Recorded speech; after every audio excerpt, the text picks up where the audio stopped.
Senior Congress leader व साबिक CM Digvijay Singh के जरिए मुसलमानों की शरह पैदाइश हिंदुओं से कम बताने पर मध्य प्रदेश में सियासी घमासान जारी है। सीनियर बीजेपी लीडर व साबिक प्रोटेम स्पीकर रामेश्वर शर्मा ने दिग्विजय सिंह के बयान पर सख्त तनकीद करते हुए उन्हें मुस्लिम परस्त और हिंदू मुखालिफ बताया है। रामेश्वर शर्मा ने कहा कि दिग्विजय सिंह चाचा जान मुस्लिम परस्ती में इस हद तक अंधे हो गए हैं कि उन्हें 4 बीवी और 40 बच्चे नजर नहीं आते हैं। वहीं मध्य प्रदेश कांग्रेस के नायब सदर सैयद साजिद अली एडवोकेट ने दिग्विजय सिंह के बयान का दिफा करते हुए रामेश्वर शर्मा के बयान को समाज में इंतशार पैदा करने से ताबीर किया है।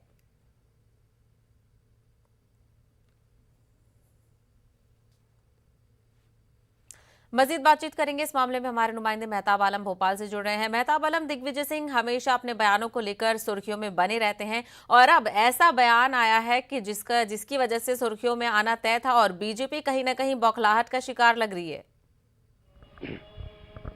देखिए, इसकी वजह यह है कि दोनों पार्टियां जो है एक सॉफ्ट हिंदुत्व और एक हार्ड हिंदुत्व की तरफ राजनीति कर रहे हैं और मध्य प्रदेश में पिछले 10 सालों से पूरी सियासत का महवर यही सॉफ्ट हिंदुत्व और हार्ड हिंदुत्व है। और दोनों पार्टियां इसीलिए इस मुद्दे को जो है उठाना चाहती हैं ताकि आने वाले दिनों में जो यहाँ पे असेंबली के दिन इंतखाबात हैं या बल्दियाती और पंचायती इंतखाबात जो होने वाले हैं उनको दोनों पार्टियां अपने अपने तरीके से कैश करना चाहती हैं। दिग्विजय सिंह ने जो बात दी है, जो उन्होंने हवाले दिए हैं, अगर उसकी बात देखें तो आप देखिए 1947 में जब मुल्क आज़ाद हुआ तो उस वक्त जो है हिंदुस्तान की जो आबादी थी उस आबादी में मुस्लिम आबादी का तनासुब कितना था और इस वक्त की अगर हिंदुस्तान की अगर आप देखें तो 1 अरब 35 करोड़ की जो आबादी है उसमें मुसलमानों की आबादी जो है आज भी 17 करोड़ के ऊपर नहीं पहुंची है। तो उसमें दिग्विजय सिंह ने जो हवाला दिया है कि मुस्लिम आबादी उसमें बढ़ नहीं रही है, हिंदू आबादी का तनासुब यह है, उसको लेकर जो सियासत हो रही है और उस पर अब तो दिग्विजय चचा जान कहकर जो है क्या कहा जा रहा है ताकि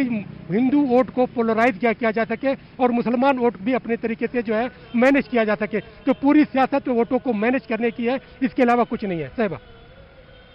ये तो लगातार मध्य प्रदेश में इस तरह की सियासत देखी जाती रही है। मेहताब आलम, हमसे बात करने के लिए बेहद शुक्रिया।